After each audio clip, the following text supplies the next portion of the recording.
السلام علیکم۔ بہت ہی خاص ویڈیو ہے اردو ادب سے ہی متعلق۔ یہ جو ایک کہانی ہے یعنی ایک ناول جو گودان ہے، پریم چند کا لکھا ہوا یہ ایک ناول ہے۔ اس کا خلاصہ میں آپ لوگوں کے سامنے لے کر حاضر ہوئی ہوں۔ بچوں کی فرمائش پر میں نے یہ ویڈیو بنایا ہے۔ منشی پریم چند کا لکھا ناول یہ جو 1936 عیسوی میں شائع ہوا ہے، میں خلاصہ آپ لوگوں کے سامنے پیش کر رہی ہوں۔ اس سے پہلے آپ لوگ سے گزارش ہے کہ ویڈیو کو لائک کر لیں اور نئے ہیں تو چینل کو بھی سبسکرائب کر لیں۔ اس ناول میں ہندوستان کے بے کس کسانوں کی تکلیف دہ زندگی کو دکھایا گیا ہے۔ پریم چند نے دہقانوں ہونے والے ظلم کی نقشہ کشی کی ہے۔ پریم چند نے پہلے اردو زبان میں لکھنا شروع کیا تھا، لیکن دھیرے دھیرے وہ ہندی بھی لکھنے لگے۔ پہلے زمانے میں جو لوگ تھے نا، وہ اردو ہندی یا کسی ذات پات سے متعلق نہیں رہتے تھے، بلکہ اردو کو ایک ادب سمجھتے تھے اور اردو کی پوری طریقے سے ادب سیکھتے تھے۔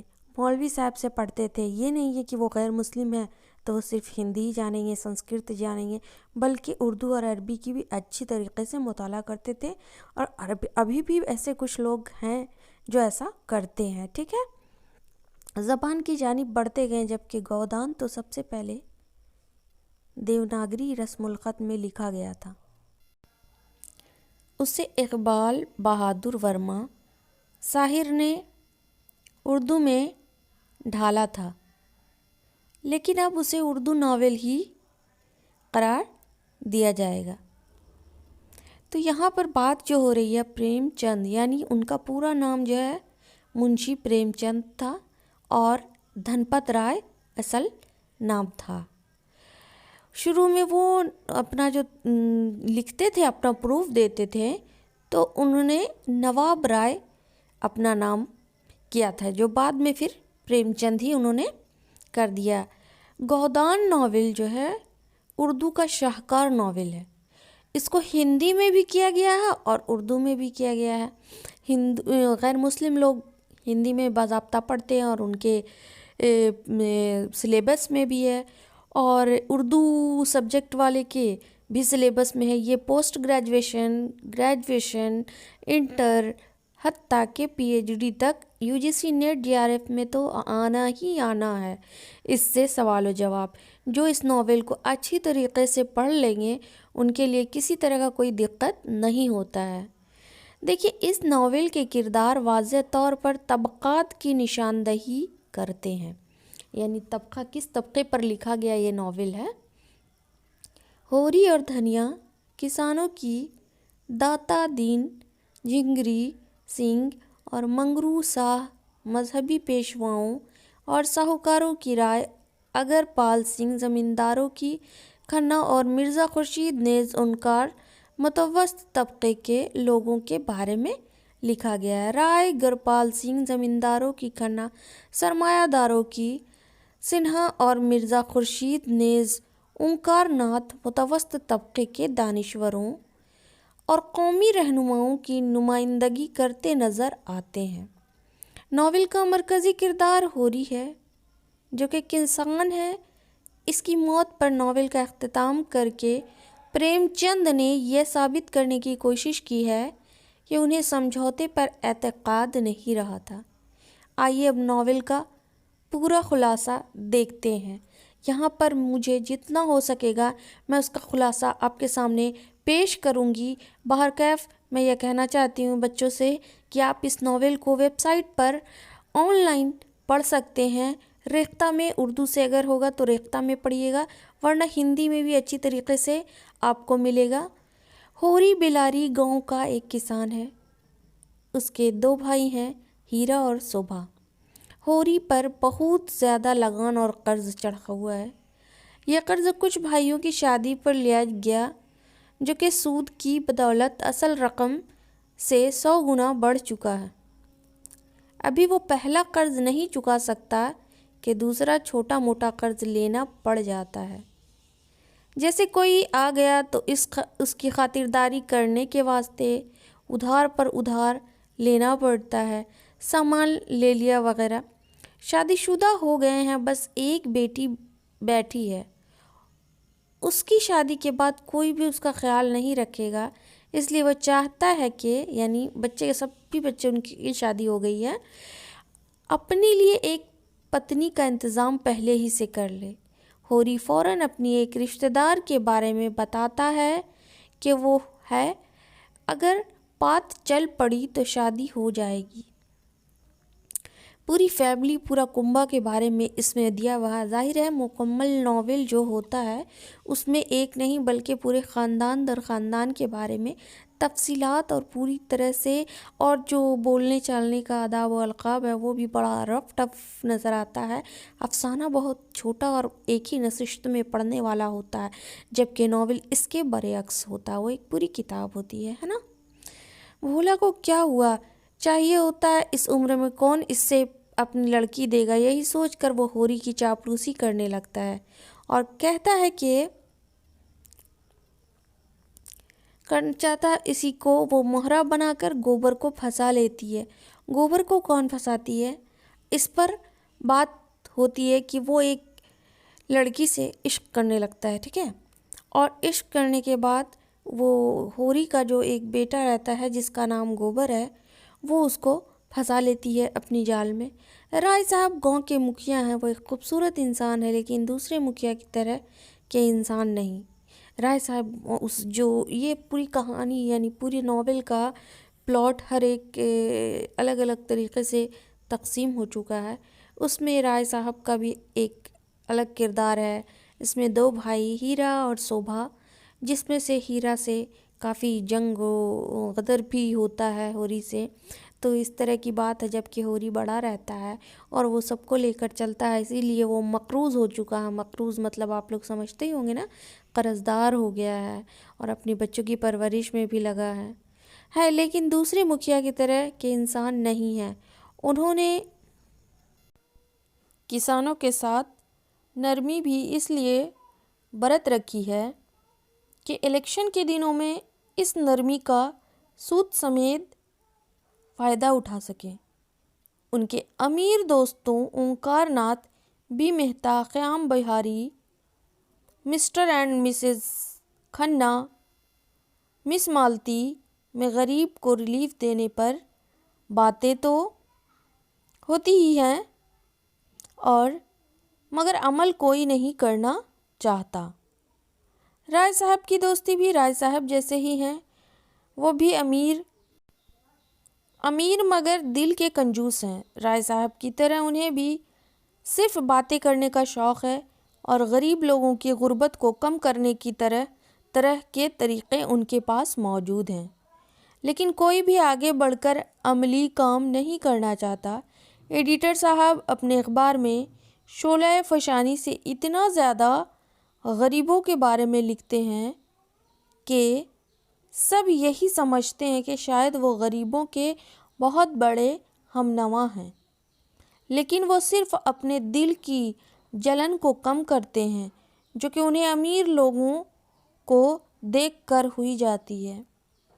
وہ اور ان کا اخبار اچھی آمدنی نہیں دے رہے، جبکہ ان کے ساتھی زیادہ سے زیادہ رقم کمانے میں مصروف ہیں، لیکن ان سے یہ نہیں ہو رہا ہوتا۔ وہ امیروں کی محفلوں میں بیٹھ کر ہمیشہ احساس کمتری کا شکار ہوتے ہیں۔ مالتی ولایت سے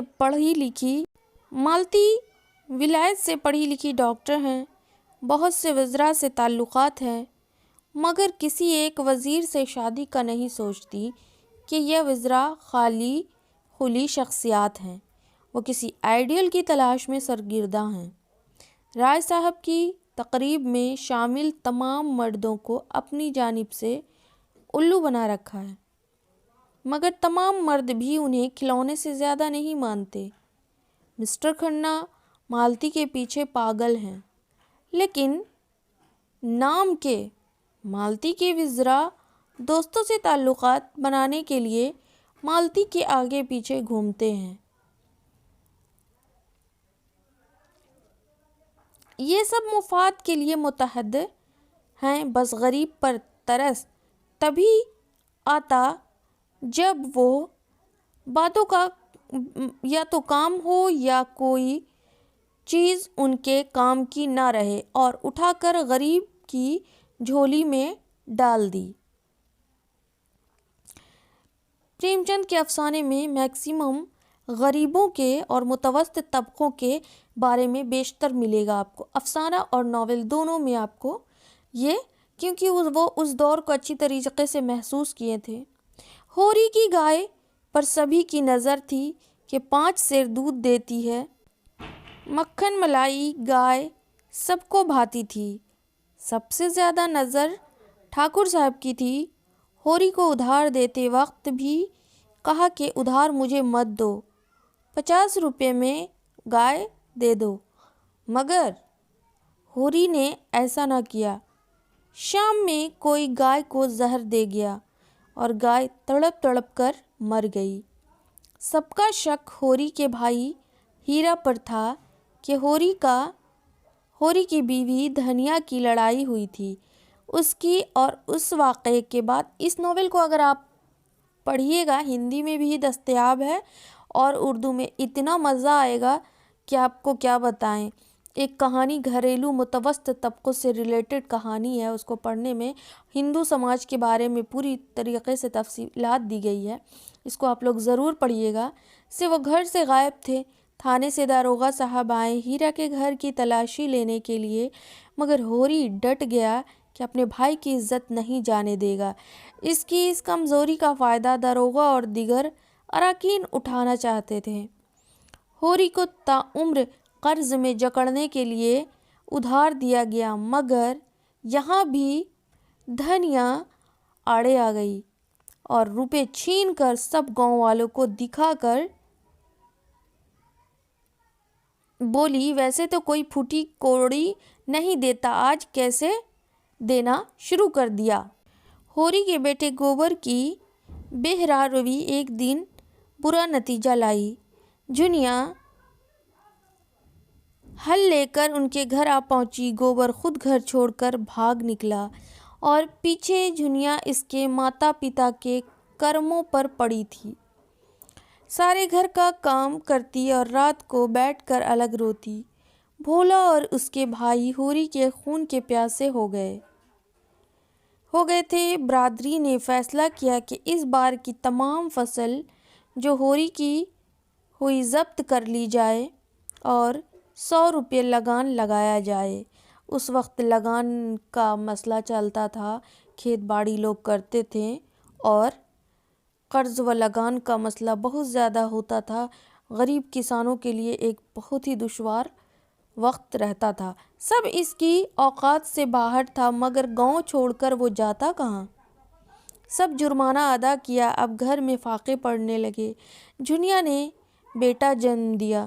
جھنیا جو ہے ان کی بہت ہی، یعنی گوبر، بیٹا گوبر تھا، نام دیکھیے گا، سونا، روپا، گوبر، جھنیا، دھنیا، اس طرح کے نام کو پریم چند نے اپنے افسانوں میں شامل کیا ہے۔ ابھی بھی لوگ کو آپ لوگ دیکھیں گے، غریب اور متوسط طبقے کے لوگ میں اور غیر مسلم میں میکسیمم اس طرح کے نام کبھی کبھی ملتے ہیں، اور یہ دھرتی ماں کی ممتا کے حساب سے یہ ان لوگوں کا ایک الگ ہی طریقہ ہوتا ہے۔ جس رات گوبر جھنیا کو چھوڑ کر بھاگا تھا، اسی رات اس نے ارادہ کر لیا تھا کہ کسی بھی طرح اتنی دولت بنا لائے گا کہ ماتا پتا اور پتنی عیش کی زندگی گزاریں گی۔ اس ارادے سے بھوکوں مرنے کی کوئی نوبت نہیں آئے گی۔ مالتی نے ایک ادارہ کھول رکھا تھا جس میں حقوق نسواں پر پرچار کیا جاتا تھا۔ وہ زیادہ سے زیادہ خواتین کی آزادی کے لیے کام کر رہی تھی۔ اس کے ساتھ ہی اسی کے جیسی امیر و کبیر پڑھی لکھی خواتین تھیں۔ مالتی کے والد کمیشن پر کام کر کے کمائی کرتے تھے۔ راجے مہاراجوں کی ملاقاتیں، شادیاں، تقاریب کو منعقد کراتے، وہ بھی زبانی کلامی اور 20 ہزاروں روپیہ پاتے۔ 3 بیٹیاں تھیں جن میں مالتی سب سے بڑی تھی، لیکن سبھی تعلیم لے رہی تھیں، یعنی سب کافی وہاں پر ایجوکیٹڈ لوگ کو بھی اس ناول میں شامل کیا ہے پریم چند نے۔ اچانک کثرت سے شراب پینے کی وجہ سے فالج ہوا تھا۔ ان کی چرب زبانی سے کمائی کرنے کی ذمہ داری مالتی پر آ پڑی۔ وہ ابروسا امراء کی محفلوں میں وہی کام کرتی ہیں جو اس کا باپ کرتا تھا۔ نہ چاہتے ہوئے بھی، یعنی ان کی بیٹی اتنی ایجوکیٹڈ تھی کہ اپنے باپ کے بھی کاروبار کو سنبھال رہی تھی۔ وہ بھی مالتی مہتا صاحب کو پسند کرتی ہے، اور مہتا مسز کھنہ جیسے خواتین کو جو اپنے پتی کی رضامندی کے لیے کچھ بھی کر سکتی۔ اس سے پہلے کہ جھنیا ماتا دن گھر آ گیا، روز کے 1-2 روپے کی کمائی سے اس کی خانداری کیسے چلتی۔ ایماندار اور محنتی ہونے کے سبب لکھنؤ میں اپنا نام بنا چکا تھا۔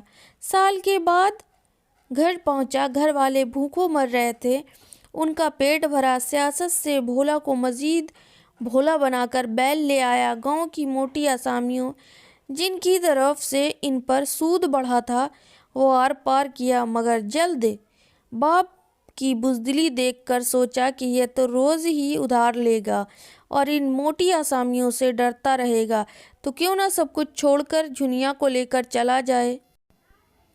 ماتا پتا سے لڑ کر پتنی اور پنو کو لے کر پھر سے شہر کا رخ کیا۔ رائے صاحب دوبارہ الیکشن ہار چکے تھے۔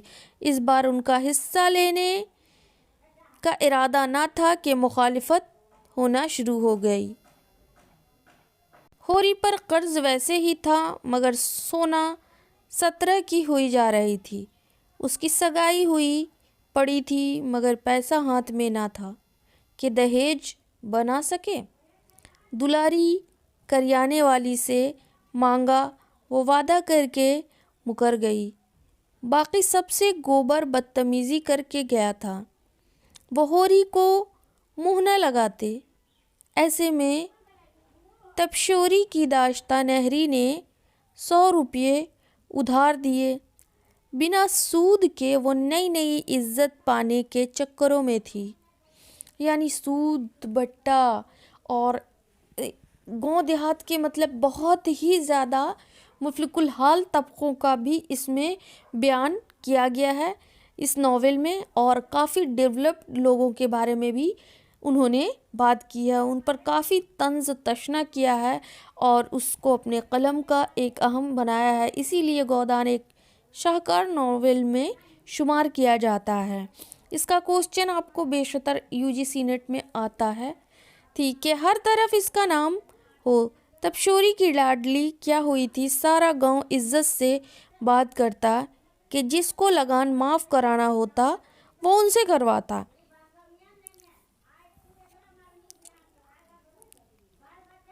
نہری کی چاپلوسی کرتا، کسی کو قرض چاہیے ہوتا تو بھی وہ اسی کے پاس جاتا۔ نہری نام کے جو ہے ان کو بھی یہاں پر دیا گیا ہے، زیادہ تر ہندو یعنی غیر مسلم کو یہاں پر ٹارگٹ کیا گیا ہے۔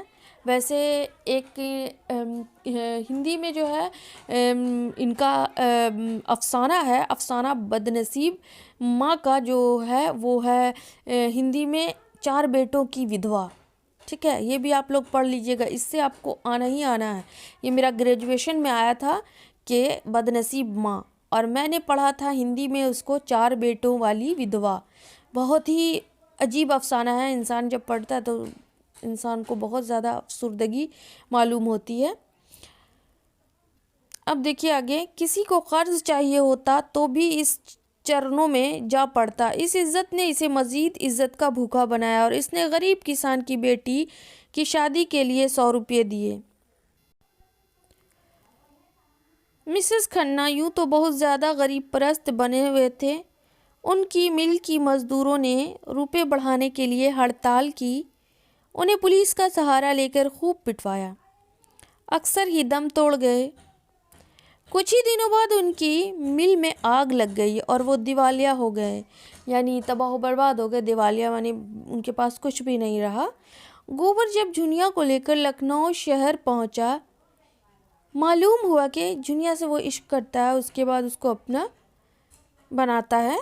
یہ گوبر کی کہانی ہے جو ہوری کا بیٹا رہتا ہے۔ مرزا صاحب نے وہ جگہ جہاں وہ چائے بیچتا تھا کسی اور کو دان کر دیا۔ اب اس کے پاس رہنے کو ٹھکانہ نہیں تھا۔ جھنیا کو جو خواب دکھا کر لایا تھا سبھی زمینیں بوس ہوئے۔ اب جو 4 آنے کی مزدوری کرتا سب نشے جوئے میں اڑاتا، بچہ بیوی مفلک الحال زندگی گزارتی ہے۔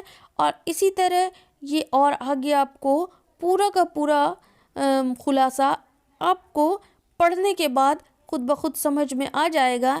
میں نے اس کا مختصر ہنٹس آپ کو دیا ہے۔ دونوں بھوکوں مرنے لگے، جلد ہی چنو مر گیا۔ جھنیا کو دوسرا بچہ تھا مگر گوبر کو کوئی ہوش نہ تھا کہ جھنیا کو خوراک کی ضرورت ہے۔